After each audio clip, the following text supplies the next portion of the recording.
Hey there, so in this video, I'm going to quickly give a brief update and my thoughts on what's been happening with Gate.io. So if you didn't already know, Gate.io sent out an email to users saying that their account will be terminated because they've been identified as being in a restricted region. The email then goes on to say that you should withdraw your funds by April 10th and that after April 30th, the account will be permanently closed. Now, I personally didn't get this email, but that doesn't mean that it won't affect me either. The only reason why I found out about this is because people have been messaging me about this and asking me for my take on it. Now, we can confirm this closure by either going to their user agreement document or sign up page. If you go to their sign up page, all of Canada, and not just Ontario and Quebec like it used to be, is included in their list of restricted regions. Now, this Canada-wide ban has got me thinking about the future of crypto in Canada. I suspect that this isn't a one-off event. I actually suspect that other global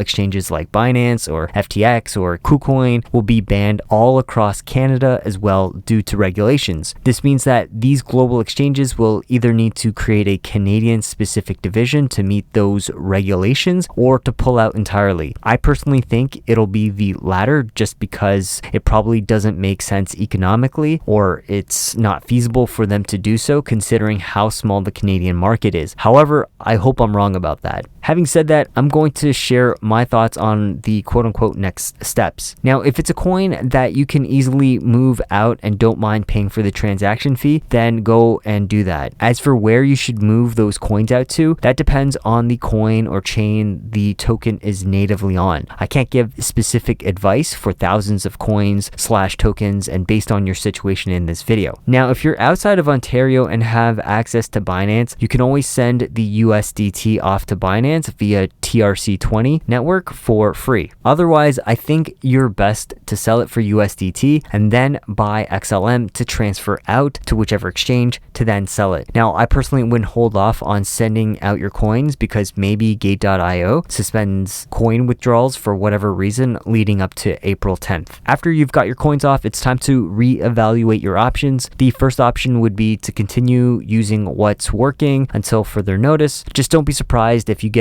a notice later on saying that they're going to have to leave the Canadian market. Another option is to just stick with Canadian exchanges / platforms to buy or trade on. These would include VirgoCX, Newton, Shakepay, and etc. Now, as for trading, I would say that NDAX is probably the best Canadian crypto exchange, if I had to choose, that is. The third option is to use more decentralized exchanges like DYDX, Uniswap, and PancakeSwap. I will say that this isn't perfect though because of the lack of cross-chain compatibility. In addition, it'll be more expensive to execute the swaps as they're on-chain transactions, so you'll need the gas to execute them. Lastly, in addition to DEXs, using a centralized on-chain swap service may be of interest to you. I've actually made a video about a non-KYC one called Change Now, where I show you how you can use them to swap coins. If you're interested in that video, I'll leave a link to it in the video description. So those are pretty much my thoughts on this whole situation with Gate.io closing off to all of Canada. This really shouldn't be surprising to anyone though, because I did make a video last year about regulators coming down on these global crypto exchanges. I guess the disappointment though is that that day actually has come, and it's a lot sooner than any of us wanted it to be. And this would be especially true if you're new to crypto. So ultimately, what this means for us Canadians is that we're going to have fewer options in terms of buying and trading coins or tokens, and it'll be more expensive to do so if we want to. Anyways, I hope you enjoyed this video or found it educational. If you're interested in getting the most up-to-date and relevant content in the Canadian crypto space, check out www.cryptoforcanadians.ca. Thanks for watching, and I'll see you in another video. Bye for now.